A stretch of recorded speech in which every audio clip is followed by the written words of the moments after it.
Bihar. This is Ami Temple. Ambika Bhavani Mata. This is a major Shakti Peeth and also Siddh Peeth. Out of 52 Shakti Peeth, it is the major one, main one. So today we will tell you about Mata Ambika Bhavani and Ami Temple. Yeah. Come on, let's go inside.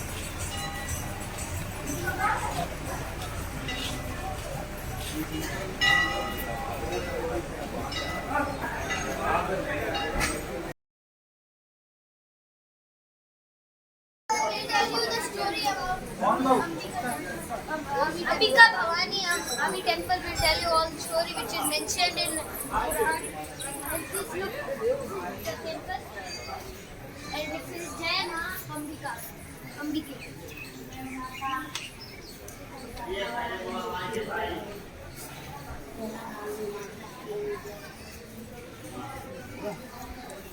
We have entered the temple.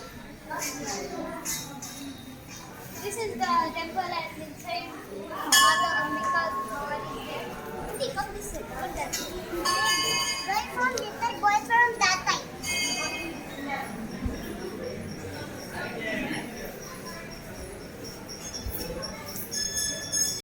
This is not an idol, it's a pind of Mata Bhavani. It's a soil paper. We'll tell you all about this pind and in detail after this video, so don't skip this video and watch it till the end.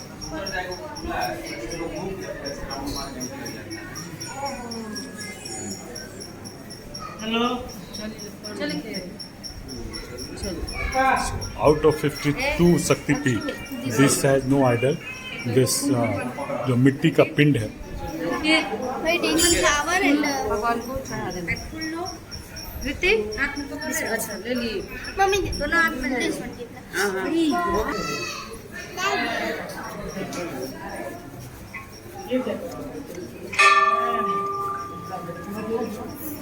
This is the pin.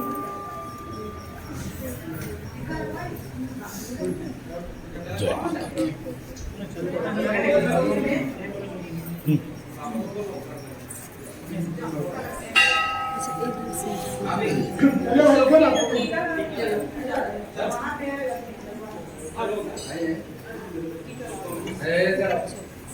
रुक जा।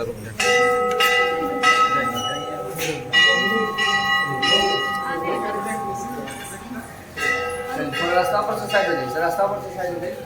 निकले नहीं है।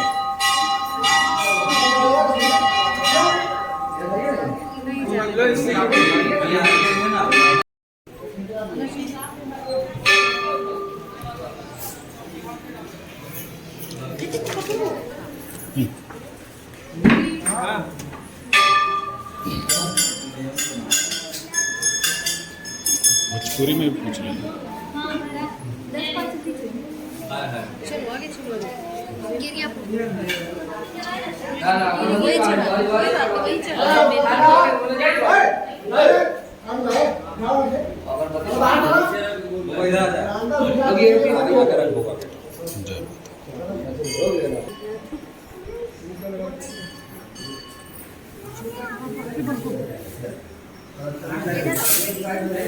यही चलाते हैं।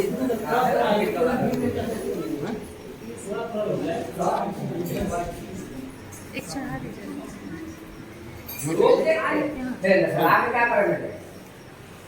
हाँ hello पहुंच गया हम हो गया आगे हो जाओ नाना। चल चंदा ले लीजिए We are entering from that gate and round where they are there.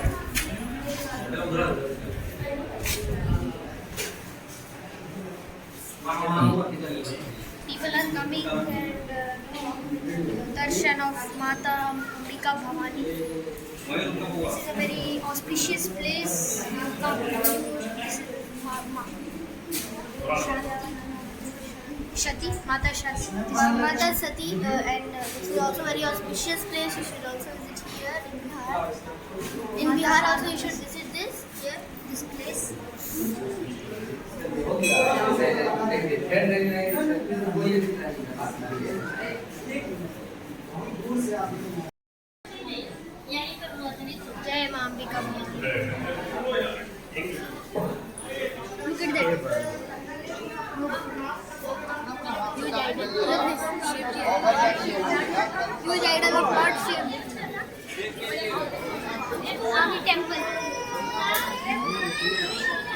हाँ ब्यूटीफुली देख रहे हैं।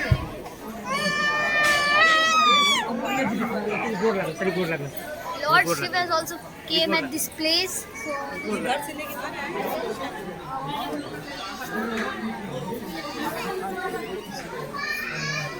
And all the Hindu lords, all they came at this place. So it's a very auspicious and auspicious place. You must visit here. All God's feet are also here. इधर देखिए चाचू।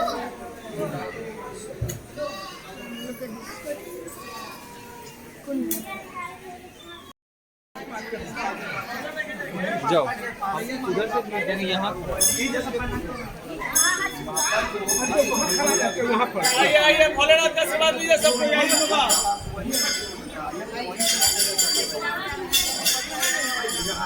ये स्थान उनको अलग से दिया गया कि हमारे जो भी भक्त हैं अगर वो अष्टयाम और यज्ञ करते रहेंगे तो हम उनके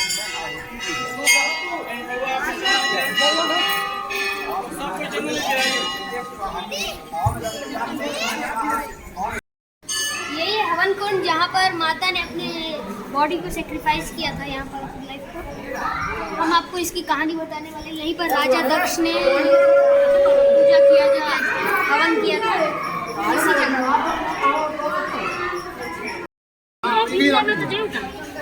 अच्छी अच्छा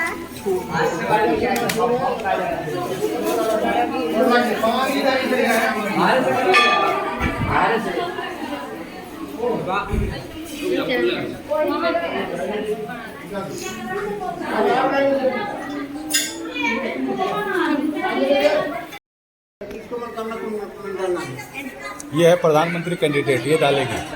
मजाक मत समझे। पूछिए, आप पूछिए क्या बनना चाहती हो? क्या है क्या बनना चाहती हो? Prime minister of India. हाँ, वो आइए मनोकामना मांगने पूरे देश में। वही बच्चा आइए हैदराबाद से 2000 किलोमीटर दूर। अरे बाप रे बाप। चलो जाओ प्रधानमंत्री। आइए, आप प्राइम मिनिस्टर ऑफ इंडिया मिलेगा। आइए आपको बनाते हैं। अंदर आइए, इधर आइए। पहले ठीक है, भाई उठावे तो रोक जाइए, आप रोक जाइए। आपको नहीं करना है, करा देंगे हम। चल लो ठीक हो। जहाँ लड़के को मन करके पड़ेगा।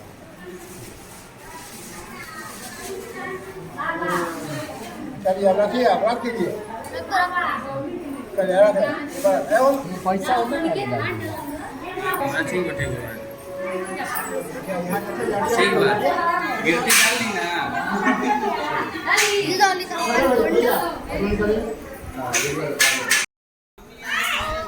सुनाने वाले हैं आमी टेम्पल की कहानी। यहाँ पर जो राजा दक्ष थे, यहाँ राज करते थे वो राजा दक्ष। उनके 6000 पुत्र थे और 11 बेटियाँ थी। उनमें से एक इसका नाम था पार्वती माता का नाम था। ये अवतार थी जिनका नाम था सती, माता सती। तो सती का पिंड रूप में स्थान है माता का। ये शक्तिपीठ के सिद्धपीठ भी है।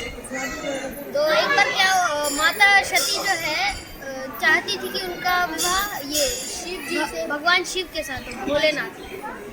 वो जिद करती थी तो राजा दक्ष थे, बाद में लास्ट में जाके करवा ही दी। उसके बाद हुआ क्या कि राजा दक्ष तो मतलब शिव जी से उनको पटता नहीं था। वो लड़ाई चलता रहता था, पसंद नहीं थी शिव जी। तो राजा दक्ष करवा दिए, लेकिन बेइज्जती करते थे, कभी मतलब प्यार से बात नहीं करते थे, कभी अपनी फैमिली मेम्बर। तो एक बार क्या हुआ कि एक बार हवन करवाया, यज्ञ किया था, यज्ञ। और इसमें सारे देवता देवी सारे आए थे। तो यहाँ पर दीर्घ द्वार बनाया था राजा दक्ष ने सारे देवी और देव और देवियों को आने के लिए। यहीं पर उन्होंने हवन यज्ञ किया था, सारे देवी देवता आए थे। तो ये बहुत अच्छा जगह है, यहाँ पर आपकी मनोकामनाएं भी पूरी होती है। तो जब ये और यहाँ पर बस शिव भगवान भोलेनाथ और माता सती को बुलाया नहीं गया था, निमंत्रण नहीं दिया था, बाकी सारे देवियों और देवताओं को दिया था। तो सती ने कहा कि जब माता सती को ये पता चला, तो जब माता को सती को ये पता चला तो वो बोली नहीं मुझे जाना है, क्योंकि मेरे बाप का पिताजी का स्थान है, घर है, तो मैं जाऊंगी। बट भोलेनाथ बोले कि जब निमंत्रण नहीं दिया गया है तो फिर हम कैसे जाएंगे, नहीं तो वहाँ पे तुम्हारी कोई इज्जत नहीं करेगा। तो माता सती मानी नहीं कि मेरे पापा का जगह, मेरे पिताजी का जगह, मैं तो जाऊंगी, और वो आ गई। बट जब वो आई तब कोई उनको कोई उन पे ज़्यादा ध्यान नहीं दे रहा था, कोई उनसे पूछ नहीं रहा था। यहाँ पर जब देखी तो दिख ही नहीं रहा था कि माता सती का जगह नहीं है, शिव भगवान का जगह नहीं है यज्ञ का। तो वो क्रोधित हो गई, और क्रोधित होकर वो हवन कुंड जो है अंदर हमने जो दिखाया उसमें जाके कूद गई, अंदर छलांग लगा दी और वहाँ पर अपना शरीर त्यागा। जब भोलेनाथ को पता चला कि वो माता सती ने त्यागा है अपना शरीर, तो वो प्राण त्यागा है, तो वो गुस्से में आके फिर यहाँ पर आए इस जगह पे, और उनको माता सती तांडव नृत्य कर पूरे हवन को यज्ञ को पूरा ब्रह्मांड टूटने वाला था, बिखरने वाला था, और राजा का काट दिया। जब भगवान देवी देवता देखे कि अब ब्रह्मांड खत्म हो जाएगा, तो वो भागे भगवान विष्णु के पास गए। उसके बाद भगवान विष्णु से बोले कि आप कुछ कीजिए, वरना ये दुनिया, ये ब्रह्मांड का हंस नस हो जाएगा, फिर क्या होगा, इस धरती समाप्त हो जाएगा। तो विष्णु भगवान अपने सुदर्शन चक्र से माता सती का शरीर काटने लगे, क्योंकि उनका मानना था कि अगर वो उनका शरीर कट जाएगा तो भोलेनाथ शांत हो जाएंगे धीरे धीरे। तो ऐसा करने तो अपने सुदर्शन चक्र से वो माता का काटने लगे। इस 52 पार्ट्स हुआ, सारे हर जगह चला गया, हजारों किलोमीटर दूर चला गया माता सती का बॉडी। और यहाँ पर जो इतना पुर्जा बचा था, वो धड़ वो यहाँ पर गिर गया।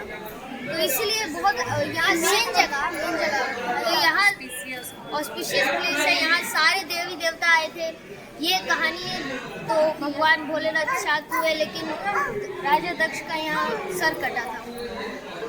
उसके बाद एक और कहानी है जो पुराणों में लिखी हुई है, दर्ज है। दूसरी कहानी माता के बाद जब ये हो गया था ये सब, उसके बाद एक राजा थे जिनका नाम था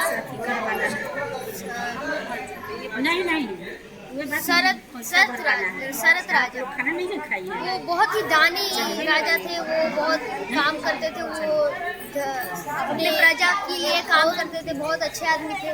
बट एक दिन उनके मंत्रियों ने उनसे छल कपट दूसरे राजा के पास जाके उनके हाथ मिला के और इनके राज्य को छीन लिया, कब्जा कर लिया।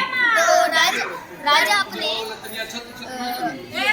बीवी बच्चों के साथ जंगल में भाग गए, चले गए। अच्छा तो तेरी जल मंगलेंगे। तो बहुत परेशान थे कि अब क्या अच्छा तनी जल दे, अच्छा तो जल पूरे प्रजा को बर्बाद कर देंगे, गलत यूज कर देंगे मनी का, तो अपने धन से।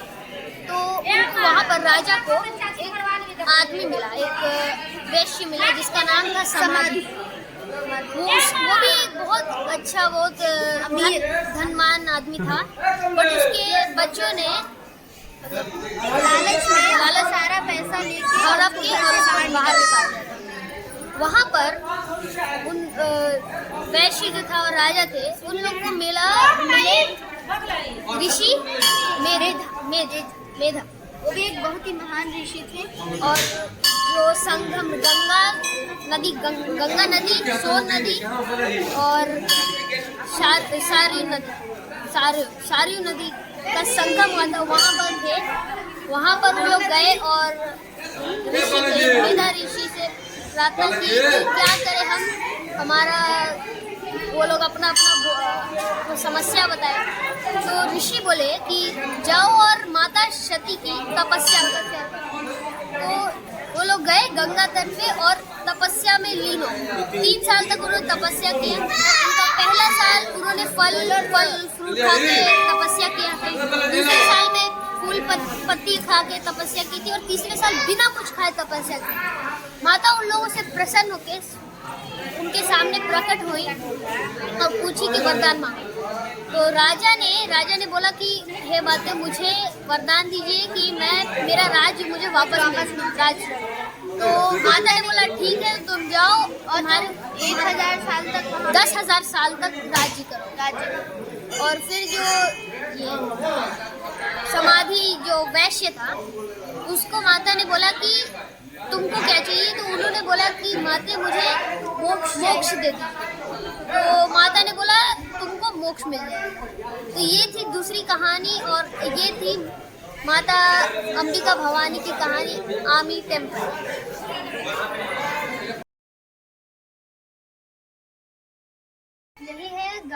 यहीं पर गंगा नदी, सोन नदी और सरयू नदी का संगम होता था।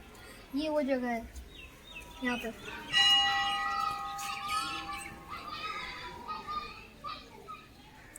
नदी है और वो सरयू वहाँ संगम होता है। यहाँ पर गंगा नदी, सोन नदी और सरयू नदी का संगम।